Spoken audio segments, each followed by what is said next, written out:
welcome back to my channel. It's your girl Janu and I am back with another video. If you're new here, I talk about all things intentional and low impact living. Today I am super excited to share with you tips on how to travel solo. If you've been keeping up with me on Instagram, you would know that I have been traveling a lot. So I actually did a solo trip to Yurt for a month.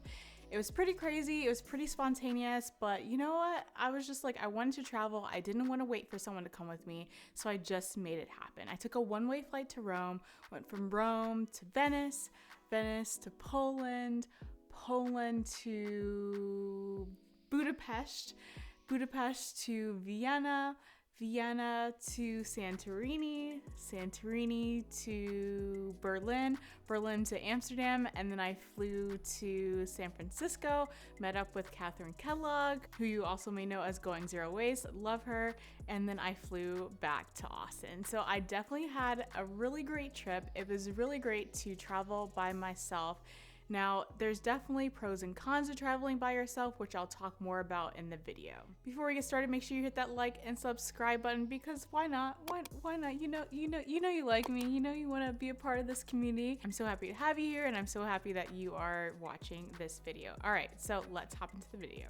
Traveling by yourself, especially as a woman, as a Black woman, for me, you know, there's a lot of things that go into it that you may not think about. It can be scary. A lot of women I would meet would say, I can't believe you're traveling by yourself. I don't know how you do it. But for me, I'm all about just doing what it is that I want to do, you know, and not waiting for someone else to make it happen or waiting for someone else to come with me. Now, do I think traveling with someone else is better? It depends, you know, sometimes it can get lonely, but I think it's all about putting yourself in the position to meet people, which is tip number one. So tip number one is to put yourself in positions to meet people. So I did a lot of Airbnb experiences. So when I flew to Rome, I did a Colosseum tour, which I met a group of people. I stayed at a hostel, and the hostel I stayed at, it had like bunk beds where there's maybe 6 people to a room, and I don't know, I'm a little too difficult. I need my own space. I ended up staying in a room within the hostel. That was a private room. It was about maybe $60 a night, which is a great option because you get that hostel experience because you get to meet people in the common areas. But then at the end of the day, you have your own space. Because for me, I can kind of get drained from people, and being around people all day, every day is a lot for me. So I definitely need my own space at the end of the day. Not only are hostels a great way to meet people, but it's also just a more affordable way to travel versus staying at a typical hotel. And there are also a ton of different classes you can find and meetups through Facebook groups and Airbnb experiences. When I was in Rome, I did a pasta making class, which was super fun. I did the tour of the Colosseum. I'm trying to think if I did anything else, but I think the key is just like keeping an open mind and being willing to put yourself out there and explore and meet new people and talk to people. You know, during the pandemic, things are a little bit more restricted, like people aren't necessarily standing around bars, so it can be a little bit difficult to meet people. I will say I feel like the experience I had would have been a little bit better had it not been the circumstances it is, because things are still a little bit closed, but I still don't regret going. I think it's a great experience to just travel by yourself. It really gives you time to think and think about what you want in life and a lot of self-reflection.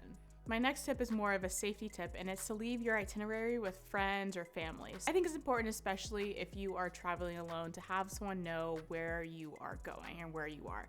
And even better, you can share your location with a friend or a family member on your phone so they know where you are, just in case, you know, if anything happens. I think it's also important to print out copies of your passport, print out copies of your IDs, and just everything you have, just make a copy of it, have a copy on your phone, have an actual physical copy, because if something happens and you lose your passport, at least you have something to go back to. You can go to an embassy and figure it out. But definitely make sure someone knows where you are, because you want to be smart about when you're traveling as well. I think in Europe, for example, it's pretty safe. You're not going to have any issues. I mean, in any city, there's going to be bad areas, and obviously, you know, you have to just use common sense. But if you're in Europe during the day, like, you don't have to worry about anything safety wise. But I think it's just important to, you know, use street smarts and let someone know where you are. And then another safety tip too is if you're someone that posts a lot on social media like I do, I don't say exactly where I'm staying or where I'm at the time I'm there, because next thing you know, someone is stalking you and can find you or knows where you're staying. So I always wait till I leave that hotel or hostel to post where I actually stayed, just for safety reasons, because you never know.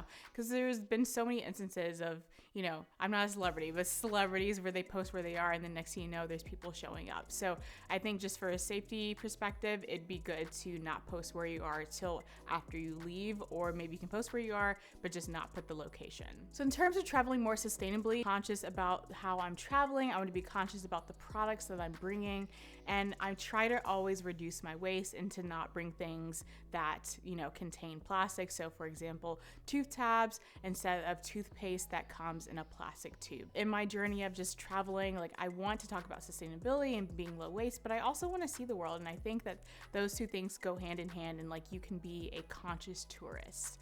And I think with that also goes with just being respectful of the culture, practices and norms and what's acceptable there, and just being respectful of the culture that you are in, and knowing that you are a visitor and that you should just respect the people around you. The next step is to start your day early. So if you're someone like me who's a solo traveler who wants to take some photos for the gram, you gotta wake up early, whip out that tripod. Not only is it better because there's just less people around and then you don't have to feel self-conscious about whipping out your tripod, but it's also just good lighting when you do it in the morning. You can do it in the morning or in the evening. I prefer the morning. And getting your day started early just means that you can get more done. Now, I do think if you're on vacation, it is important to take time to rest and not always wake up super early. But if you're someone like me who kind of does it for a living, it is important to kind of plan out your days accordingly. So I didn't film or take photos every single day. I just chose a day that I was gonna wake up early and take photos. So I whipped out that tripod and took photos. And also you can hire a photographer, like a local photographer. So in Rome, I did hire a local photographer, but when I was in Venice, I whipped out the tripod. When I was in Greece, I whipped out the tripod. So over time, you kind of get used to people staring at you, and it's super uncomfortable. Even someone who like sits in front of a camera, like even I get self-conscious and uncomfortable. You can just kind of avoid that if you wake up super early. And then also just don't be afraid to like ask a stranger to take a photo for you. Usually what I'll do as well is like if I see a couple or just friends who are clearly taking photos, I'll be like, oh, do you want me to take a group photo of you guys? And they'll usually say yes, because they're tourists as well. And then I'll be like, can you take a photo for me too?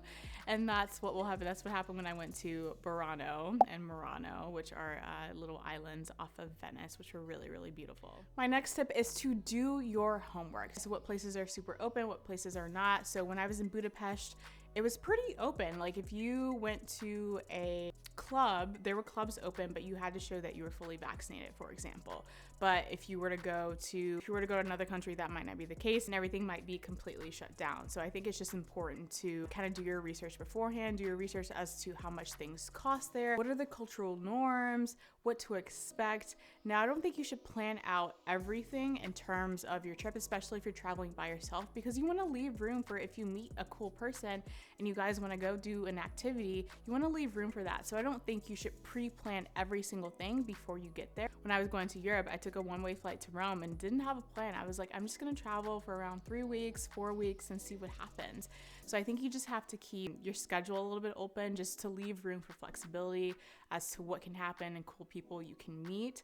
But just doing your homework and kind of creating a budget and knowing what you're kind of getting yourself into, I think will be super, super helpful. The next step is just keeping an open mind and being very flexible, as I've been saying previously.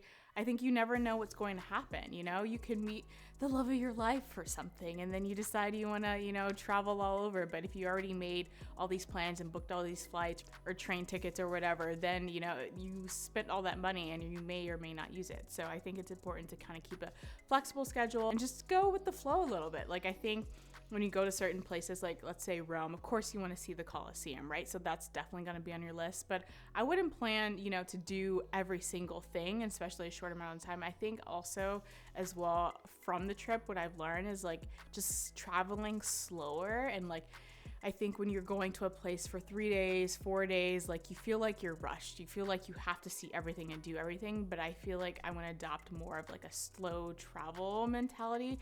Now, obviously that can be expensive because you're staying in a place for a long period of time versus doing a quick trip. But traveling from place to place can also be a little bit more expensive than staying in one place for a week. But I think it's just, I've realized that I want to definitely take my time when traveling and not travel so quick.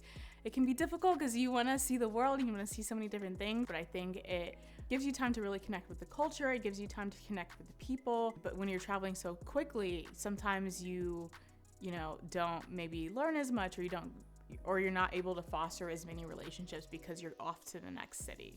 So my last tip is use common sense. Now, I learned not too long ago that common sense is not common. So, things like, if you're in a city that you do not know very well, maybe you shouldn't be walking around at night by yourself. Obviously, it depends on the place. If I was in Amsterdam, walking by myself at night, I would feel completely comfortable. If I was in Germany, I'd feel completely comfortable. Italy, not so much.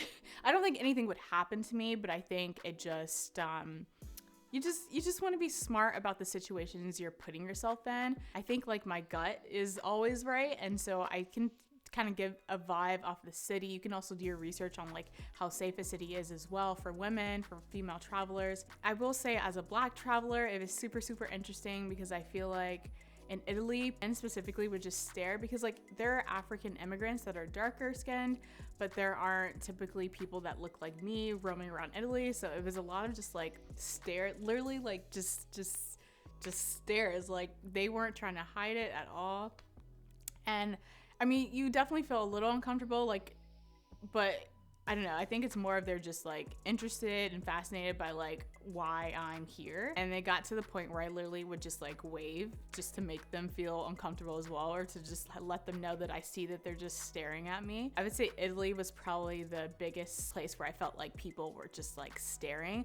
I don't think it was like racist or anything. I think it was just more of they were curious, and also curious that I'm just like by myself, because it's like, I think even just as a female traveler by yourself, people may stare. I think if you're white, like no one's gonna look at you any differently because you could be European, but I think it's very clear that I wasn't Italian. So, I think there are definitely more places where you might feel uncomfortable depending upon, how you might look. But for the most part, I never felt unsafe. It's more you just feel uncomfortable because of the way, people are just staring at you. Let me know in the comment section below if you've ever done a solo trip, and if you've done one, where have you done it to? And if you haven't done one, what's holding you back? I really want to know. Thank you so much for watching, and I'll see you in the next video.